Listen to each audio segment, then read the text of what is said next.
What's up my man? Once again katika microphone mimi ni Joseph Makoli, wengi upenda kuniita Mr. P, Mr. Producer. Bwana, I hope kwamba uko good, na kama basi kuna afya yako imeteteleka kwa namna moja au nyingine, Mungu basi akufanyie wepesi. As you know kwamba kwenye kipindi hiki basi pia wale wa Kristo wapo kwenye Kwaresma, lakini pia Waislamu wapo kwenye mwezi mtukufu wa Ramadhani. Kwa hiyo kila dua ambalo utalipiga Mungu huwa mwepesi sana kulijibu. Bwana, mimi niseme kwamba mambo ni mengi lakini muda ni mchache, lakini today let us talk about Gigy Money, Gigy Mikiki. Gigy Money kwa mara nyingine tena ameingia kwenye trending tab, pia kwenye Watanzania wengi ambao pia wanamfuatilia, mashabiki zake, lakini pia ni miongoni mwa mtu ambaye anafuatiliwa sana kwenye mitandao ya kijamii kama msanii, lakini pia ana visanga vyake vingi sana. Once again Gigy Money ameweka wazi kubadilisha dini kutoka kwenye Mkristo na kuwa Muislamu. Kitu gani ambacho kimetokea kwa Gigy Money bwana? Ngoja leo nikujuze hapa kupitia Bongo Family.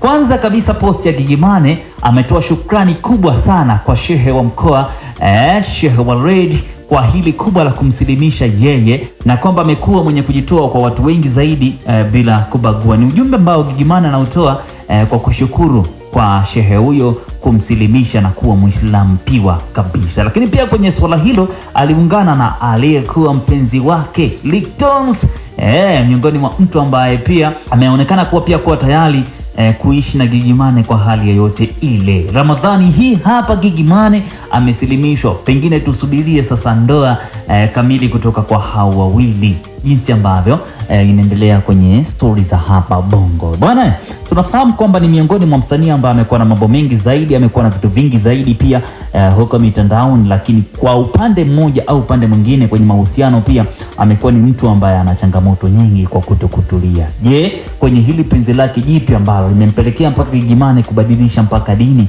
una kitu ambacho unakitizama kwamba inawezekana ni heri na ikadumu pia kwa miaka mingi na tukapata wakina Maila wengine wengi kwenye ndoa yake hiyo na bwana mdogo huyo Liptons na vitu vingine kama hivyo?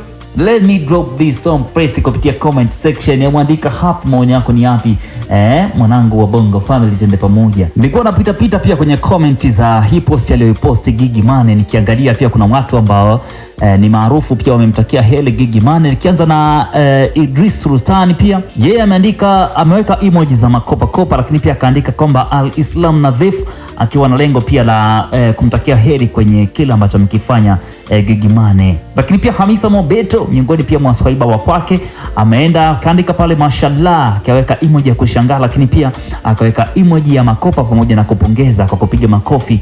Na Gigy Money alikuja na kusema kwamba dada mtoa sare from Mobeto Styles, pia akamtagi kwa maana kwamba ni kitu ambacho pia ame appreciate. Ruby pia hakuwa mbali, ameenda pale akasema takbir, mashallah, akawa ameonyesha pia love kwa kiyeye, na Gigy Money alikuja pia na reply pale na kusema Ruby, akaweka ishara fani vya kopa, kitu ambacho kinaendelea kuonekana kwamba watu wamekipokea. Mwijako pia hakuwa mbali, akasema mashallah Allah, akionekana pia kuunga mkono kwa kile ambacho kimetokea. Juma Lokole pia kwenye comment ya post ya Gigy pia alikuja akaandika mashallah, akionekana kuwa surprised pia kwa kile kitu ambacho amekifanya ndugu yetu hapa Gigy Money, Gigy Mikiki. Bwana, mimi ni shia hapa, lakini pia comment yako ni ipi? Dondosha kwenye comment section hapa kwenye ukurasa wa Bongo Family, tuweze kwenda pamoja, kwa sababu sisi hapa tunasema kwamba Bongo Family bond with us, yani ungana na sisi kwenye kila ambacho tunakisogeza hapa. Call me Joseph Makoli, Mr. P, Mr. Producer. See you at next time.